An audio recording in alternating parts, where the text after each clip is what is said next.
Hi dear students, I am Mr. Prabhu R, mathematics teacher in Kumodoti Residence Central School, Shikaripura. Today I am going to take the class, the summary about the real numbers. Let us see. Dear students, in the last classes we are already discussed the theorems, the definitions and the problems, that is exercise problems on the real number chapter. Today I am going to conclude the whole chapter by using the PPT class. Yes, let us start. Firstly, real numbers. The real numbers know that Euclid's and its contributions. So based upon that, I would like to explain this PPT. Yes. See, the first one, real numbers. In real numbers, it consists of both irrational and as well as rational numbers. And the real number system has many subsets. That is, those are known as natural number, whole number, integers, rational numbers, including irrational numbers. It means it is a set of, what do you mean by real number actually? It is a set of a combination of all these number systems.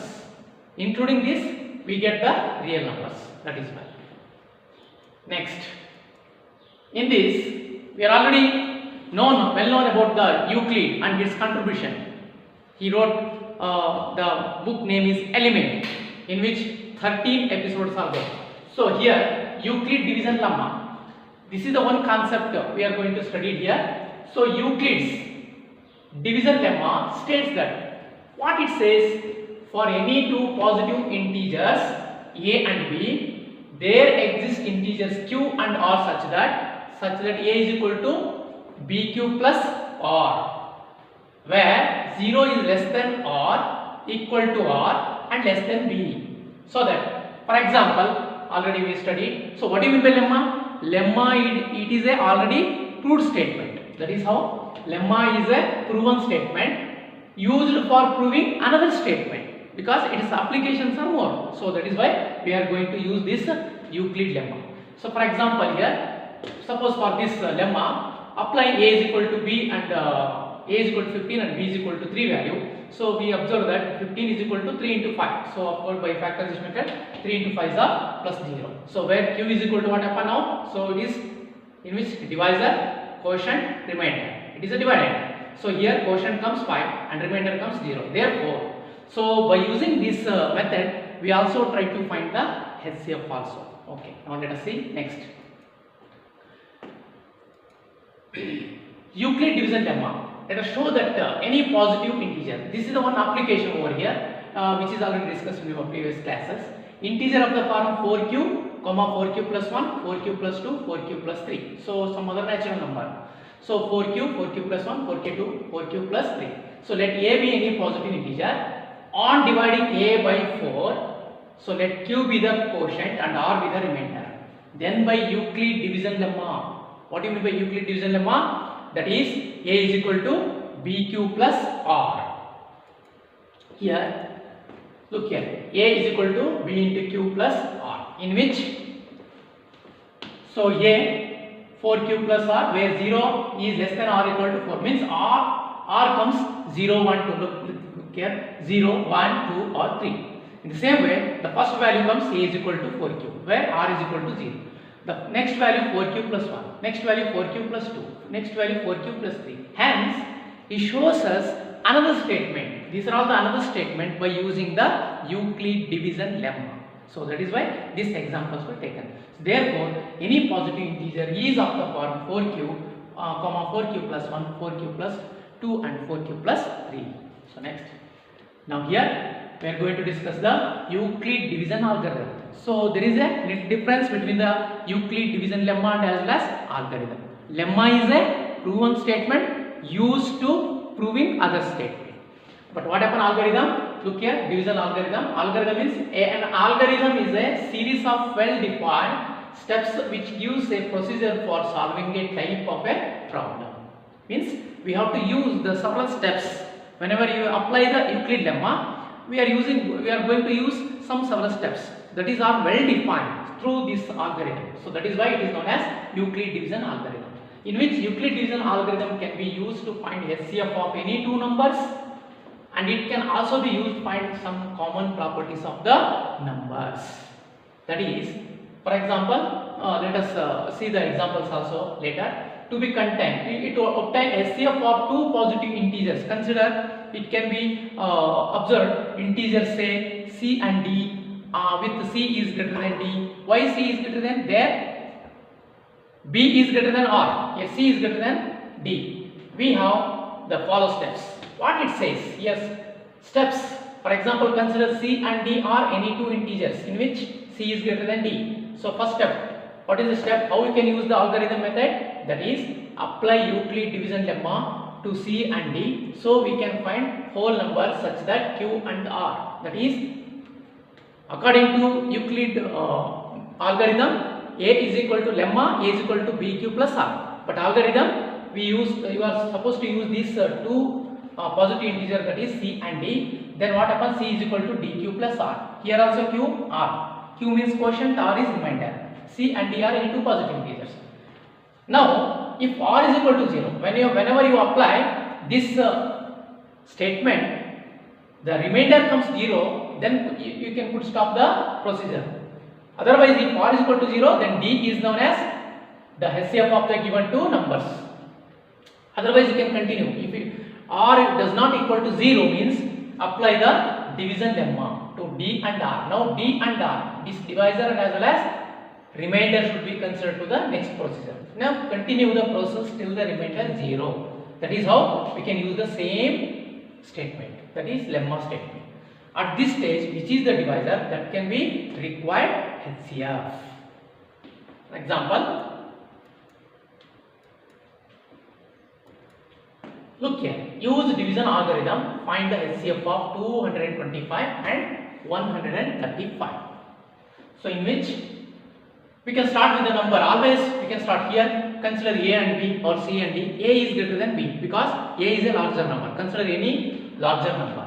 So that is 225. By using Euclid division algorithm, 225 is equal to what happened? This one. Next B value. Here comes B value. B into something plus remainder is equal to this one. But suddenly it is not equal to this one. That is why we took 135 into 2s are, it become more than this. 135 into 1s are plus 90. So since here remainder 90, that is not equal to 0, we can apply division lemma again for 135 and as well as 90, divisor and remainder. Now this divisor comes to dividend, this remainder comes to divisor. Again 90 into 1s are 90 plus 45 remains, 45 is the remainder. Next. The next, observe here, continue still the process. We consider now new divisor 90 and the new remainder 45. For apply this for lemma, 90 is equal to 45 into 2 plus 0. So now why 45 into 2 is exactly 90. Now remainder comes 0. Therefore, since the remainder is 0, then the process stops here. Now divisor at this step is 45. Hence HCF of 225 and 135 is 45. So that is why this is the required HCF of the given numbers. Next. Now look here. Now we are already discussed in the previous classes, in the previous videos. That is what you mean by the fundamental theorem of arithmetic. Here it is. Every composite number can be expressed as a product of the primes by prime factorization method. This representation is called prime factorization of the number, and this factorization is unique apart from the order in which the prime factor occurs. For example, we can take any numbers, that is 5 into 2, 2 into 5 and all those. For example, here one factor 3 discussed over here, go through according to this one. Consider a 1092 one number. It can be factored for the factor one prime number and as well as one prime factor and one composite number. One prime number, another one is prime factor, composite number. This 546 again factorized into 3 into 182. So this is composite number, this is prime number. Again it is further 91 into 2 and 91 can be further 7 and 30. So observe here, these 2, 3, 2, 7 into 30 goes to equal to 1092. Means these are the prime numbers and these are the composite numbers. Hence, after the factorization, we will get prime factors like 2, 3, 2, 7, 30. 13. So that is. Now, observe carefully the application by using this theorem, how we can apply this one, that is, check whether 6 to the power of n, consider it is 6 to the power of n, can end with their integer, into the digit as 0. If 6 to the power of can end with the digit 0, that is, for any natural number n, if you apply this n, the powers of n is equal to any natural number, then it becomes 0. Then how we can check it? That is by using this method. That is, if any number to end with 0 means it should be divisible by 10.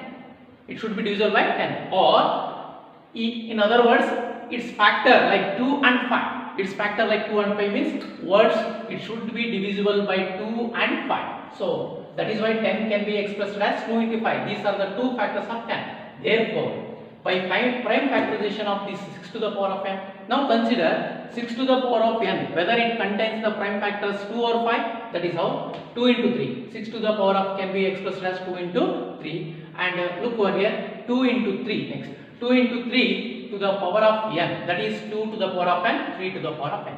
Next. So it can be observed that in prime factorization of 6 only contains 2 and 3. Means 6 can be contains 2 and 3. Therefore, according to uniqueness of fundamental theorem of arithmetic prime factorization, the 6 to the power, considered 6 to the power of n, will not contains 5. Only 2 it contains. So, there is no natural number for which 6 to the power of n can end with the digit 0. Because the 6 having the factor 2 and 3, but it cannot 5. So, it cannot have the 5 number. So, that is, instead of the 2 and 5, any number comes that cannot be ends with the 0. So that is why for any natural number n, 6 to the power of n cannot be ended with the digit 0.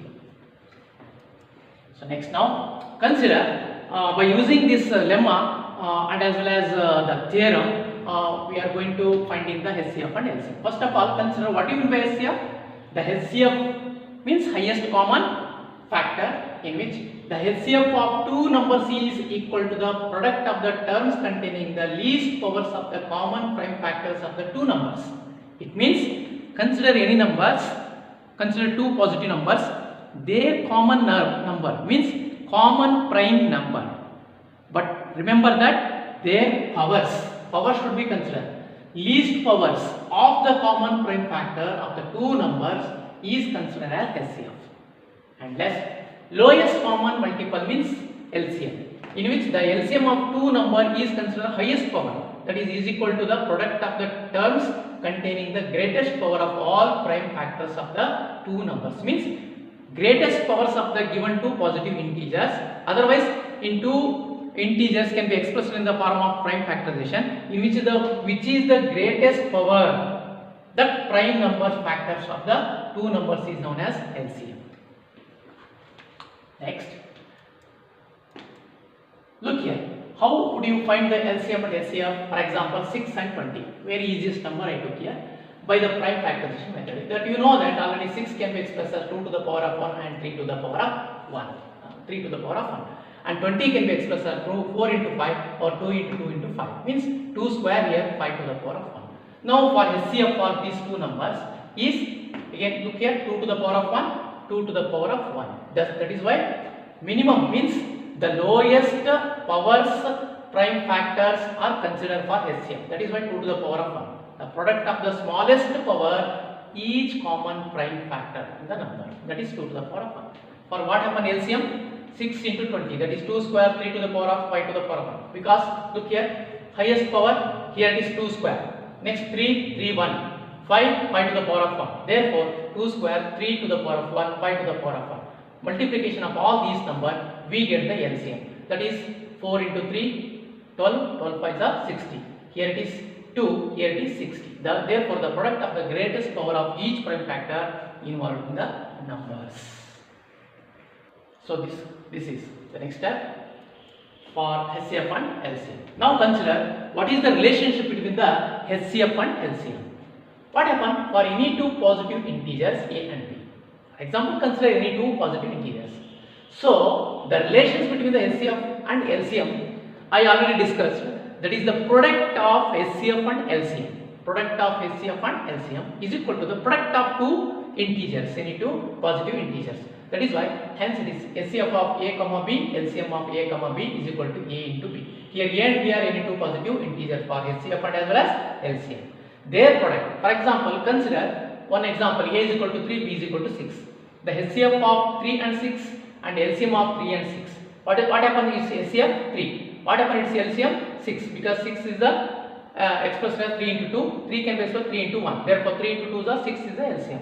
So product of these two number 18. Product of these two number 18. Therefore hence it is proved that HCF of any two numbers, LCM of any two numbers is equal to the product of any two numbers. Means the product of HCF and LCM is equal to the product of any two numbers.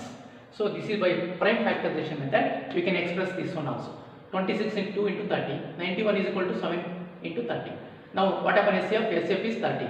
Now LCM 1 is 2, 1 is 7 and 13 is powers 1. So that is why 13 into 2 into 7 is equal to 182. Therefore the product of these two numbers is 2366. The product of two numbers is also 26 into 91 is equal to 2366. Hence it shows us the statement LCM into HCF is equal to product of the two numbers. Next, look over here. Okay, next, see here. Now question based upon this HCF and LCM. For example, the relations between the HCF and LCM. HCF is 306, 657. Okay, for these two numbers HCF is 9. Consider HCF of 306 and 657 is equal to 9. Find LCM of 306 and 657. So by according to the previous relation, the product of the HCF and LCM is equal to product of any two numbers. According to that, HCF is given here. So the statement is written here. Otherwise, consider it is a formula. So here it is A and B. Here it is HCF and LCM. Now instead of HCF, we can substitute the value of 9 and LCM. So LCM should be find out. So 316 into 306 into 657 product is 2338. Consider why it is 9 can divide this number. 9 can divide this number, any one of this number. So then automatically your answer comes 2338. So next.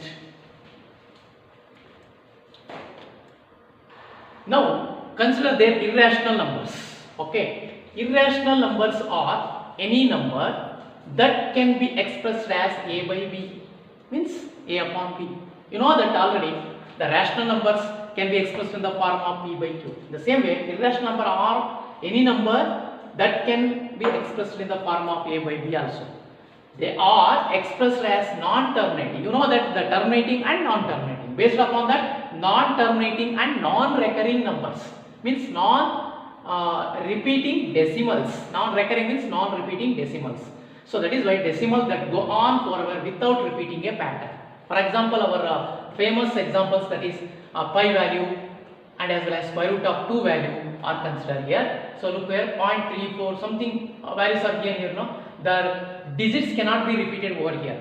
Numbers can be repeated, but digits of the same place cannot be repeated. Hence for 45.867458 something. So this is also one of the irrational, and pi value is also irrational number, and square root of 2 is also one of the irrational number. In the same way, consider any irrational numbers. Look, so what we can think over here, we are come across the theorem. We are discussed in the theorem number 1.5, 1.6 and 1.7. What it says, let P be prime number. If P divides A, then P divides A also, because where A is a positive integer, where A is a positive integer. So which prime factorization of a Q is of the form 2 to the power of n and 5 to the power of n, then X has a decimal expansion which terminates. Suppose n is not of the form 2 to the power of n and 5 to the power of n, then X has a decimal expansion which is non-terminating, repeating or recurring. So these all should be remembered, because theorem number 1.5, 1.6 and 1.7 should be considered. So based upon that, which is terminating and which is non-terminating, which is non-terminating repeating and which is non-terminating non-repeating, consider over here. So next, look here. For example, I consider square root 2 is a rational number, suppose square root 2 is a rational, then it can be expressed in a fraction form, that is how p by q form or a by b. Let us assume that our fraction is in lowest term, so that is the only common divisor is 1. Then square root 2 is equal to a by b.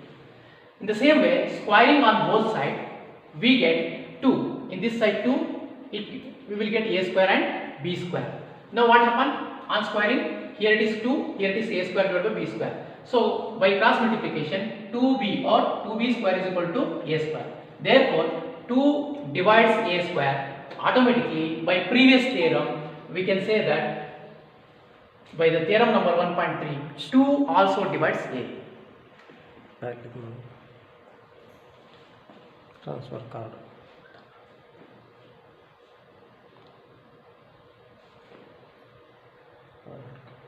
Now, therefore 2 divides a square. By the theorem, 2 also divides a. So we can write a is equal to tc. Let's take a is equal to c means c is a some other integer c. So on substituting for a, we get 2b square is equal to 4c square. That is b square is equal to 2c square. So next. So on substituting this value, we get the numbers like this. If divides it b square also, then 2 also divides b because of the previous solution. Therefore, a and b have common factor, that is 2. Here, if 2 divides a square means 2 also divides b square. If 2 divides a means 2 also divides b. Therefore, 2 is a common factor for this. But this contradicts our assumption that is a and b are 4 prime. So that is why, so our assumption is contradicted and square root 2 is a irrational number. Next. So the next concept, that is, let us assume that 17 by 18 has a terminating decimal expansion. Is 17 by 8 has a terminating decimal expansion? These examples are already discussed. We have considered their denominator. Denominator can be expressed in the form of 2 cube and 5. Okay, so here the denominator is a, it can be expressed in the form of 2 to the power of m, and therefore it has terminating decimal expansion, either 2 to the power of m or 5 to the power of m. Consider it is a 5 to the power of m. So that is why it is expressed as 2 to the power of m. So that is why it is a terminating decimal expansions. Consider another example, 29 divided by 343 has a terminating decimal expansion. Yes, consider their denominator 343 and 29. Okay, clearly 343 is not of the form 2 to the power of m and 5 to the power of n, because it is 3 to the power of 5 it is. So that is why here it is the factors 2 and 5 not exist. That is why this is a non-terminating decimal expansions. Good. Next. Lastly, consider by observing all these summary, I could conclude here, that is real numbers. What it involves? Real number involves Euclid division lemma, Euclid division algorithm, and fundamental theorem of arithmetic. It involves prime factorization method also, and real numbers, revisiting the rational numbers and as well as their decimal expansions, and here revisiting the irrational numbers, how to express them, and as well as rational number plus irrational numbers goes to irrational number. The product and quotient of non-zero rational number is irrational. So totally in this chapter we discussed what is the real number, what is their theory, and as well as they are based upon the problems. That is today's class. Thank you.